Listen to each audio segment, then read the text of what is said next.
ಮಹೇಂದ್ರ ಸಿಂಗ್ ಧೋನಿಗೂ ಒಂದು haunted experience ಆಗೈತಂತೆ. ಫೆಬ್ರವರಿ 2014 ಇಂಡಿಯನ್ ಕ್ರಿಕೆಟ್ ಟೀಮ್ ಇಂಗ್ಲೆಂಡಿಗೆ ಹೋಗಿತ್ತು ಕ್ರಿಕೆಟ್ ಟೂರ್ ಸಂಬಂಧ. ಎಲ್ಲ ಪ್ಲೇಯರ್ಸ್ ಉಳ್ಕೊಂಡಿದ್ದ ಜಾಗನ ಲ್ಯಾಂಗಮ್ ಹೋಟೆಲ್. ರಿಸೆಪ್ಷನಿಸ್ಟ್ ಎಲ್ಲರಿಗೂ 1 by 1 ಕೀ ಕೊಡತ್ತಿದ್ರು. ಅದರದಾಗ MS ಧೋನಿಗೆ ಒಂದು ಕೀ ಸಿಕ್ತ.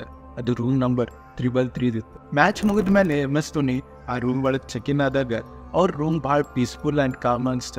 ಅವ್ರೆಲ್ಲ ಲಗೇಜ್ ಇಟ್ಕೊಂಡು ರೆಸ್ಟ್ ಮಾಡಕ್ಕೆ ಹೋಗೋ ಮುಂದೆ ನೋಡ್ತಾರೆ ಅವ್ರ ರೂಮ್ ಟೆಂಪ್ರೇಚರ್ ಹಗರ್ಕ್ಕೆ ಜಾಸ್ತಿ ಆಗೋದು ಎಕ್ಸ್ಪೀರಿಯನ್ಸ್ ಆಗತ್ತಿತ್ತಂತ. ಅವ್ರು ಲೈಟ್ಸ್ ಆಫ್ ಮಾಡಿ ಮಲ್ಕೊಳಕ್ಕಾದಾಗ ಅವ್ರು ರಿಯಲೈಸ್ ಆತ ಆ ರೂಮ್ ಒಳಗೆ ಯಾರೋ ಇದ್ದಾರೆ ಅಂತೇಳಿ. ತಕ್ಷಣ ಅವ್ರು ಲೈಟ್ಸ್ ಆನ್ ಮಾಡಿದ್ರು. ಯಾರ್ಯಾರು ಇದ್ದಾರೆ ಅಂತ ಹೇಳಿ ರೂಮ್ ತುಂಬ ಹುಡ್ಕಾಕ್ ನೋಡಿದ್ರು. ರೂಮ್ದಾಗ ಯಾರೂ ಇರಲಿಲ್ಲ. ಮತ್ತೊಮ್ಮೆ ಲೈಟ್ಸ್ ಆಫ್ ಮಾಡಿದಾಗ ಅವ್ರು ರಿಯಲೈಸ್ ಆಗ್ಬಿಡ್ತು ಇಲ್ಲಿ ಒಂದು ನೆಗೆಟಿವ್ ಎನರ್ಜಿ ಐತೆ ಅಂತ ಹೇಳಿ. ಕೂಡಲೇ ಅವ್ರು ಡೋರ್ ತೆಗೆದು ಹೊರಗೆ ಹೋಗಿ ರಿಸೆಪ್ಷನಿಸ್ಟಿಗೆ ಕರೆದ್ರೆ ಹೇಳಿದ್ರೆ ನಮ್ಮ ರೂಮ್ ಚೇಂಜ್ ಮಾಡ್ರಿ, ಇಲ್ಲಿ ಯಾವುದೋ ನೆಗೆಟಿವ್ ಎನರ್ಜಿ ಐತೆ ಅಂತ ಹೇಳಿ. ಈ ಎಕ್ಸ್ಪೀರಿಯನ್ಸ್ ಬರೀ MS ಧೋನಿಗೆ ಅಷ್ಟೇ ಅಲ್ಲ. England bowler Broad, Australian allrounder